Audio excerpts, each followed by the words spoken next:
હવે દરેક ખબર તમારી ભાષામાં. ગામથી ગ્લોબલ ન્યૂઝ લાવે છે ગામડાના ખેતરની માહિતીથી લઈને દુનિયાની હલચલ સુધીના તમામ સમાચારોનો સંગ્રહ. તો સમય ના બગાડો, અત્યારે ચેનલને સબસ્ક્રાઇબ કરો અને દરેક નોટિફિકેશન માટે બેલ આઇકન દબાવીને બધા પર પસંદ કરો. દરેક ન્યૂઝ સૌથી પહેલા જુઓ. નમસ્કાર ખેડૂત ભાઈઓ, દિવાળીની મોટી ભેટ. ગુજરાત સરકારે વરસાદથી નુકસાન પામેલા ખેડૂતો માટે 947 કરોડ રૂપિયાનું ઐતિહાસિક રાહત પેકેજ જાહેર કર્યું. આ પેકેજ તમારા માટે કેટલું મહત્વનું છે, કોને, કેટલા અને કેવી રીતે પૈસા મળશે, આજે આ વિડીયોમાં આપણે દરેક સવાલોના જવાબ સરળ ભાષામાં મેળવીશું.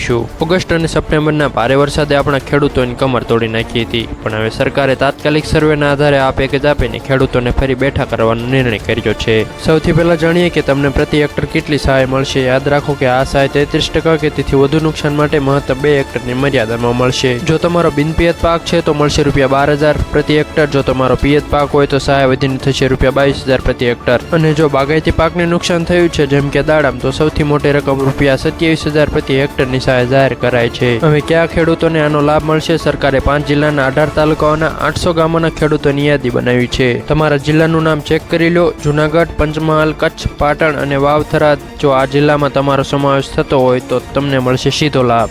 શું તમે જાણો છો કે આ 947 કરોડનું પેકેજ કેમ ખાસ છે?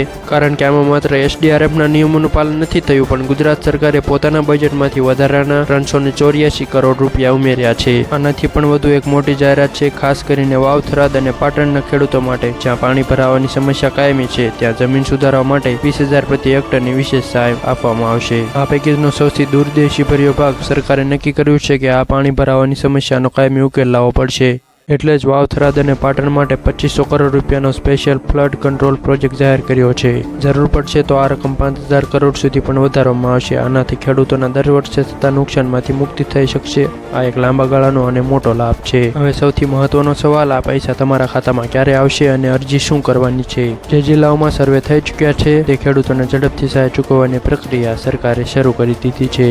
તમારે અલગથી કોઈ અરજી કરવાની જરૂર નથી, પરંતુ તમારા જિલ્લાના ખેતીવાડી અધિકારી અથવા ગ્રામ સેવક સંપર્ક કરીને તમારા નામ અને બેંક ખાતાની વિગતો ચકાસી લેજો, જેથી સહાય મેળવવામાં કોઈ મુશ્કેલી ના પડે. ખેડૂત ભાઈઓ, સર્વેમાં નામ હોય કે ના હોય, પરંતુ જે ખેડૂતોના સર્વેમાં નામ છે તેમને સુધી આ જાણકારી પહોંચાડવાની ફરજ આપણી જ છે. જો તમને આ માહિતી ઉપયોગી લાગી હોય તો વિડીયોને લાઇક કરો, તમારા ગ્રુપમાં શેર કરો અને આવા જ ઉપયોગી સરકારી નિર્ણયોની સાચી અને ઝડપી માહિતી મેળવવા માટે અમારી ચેનલને અત્યારે જ સબસ્ક્રાઇબ કરો. જય જવાન, જય કિસાન.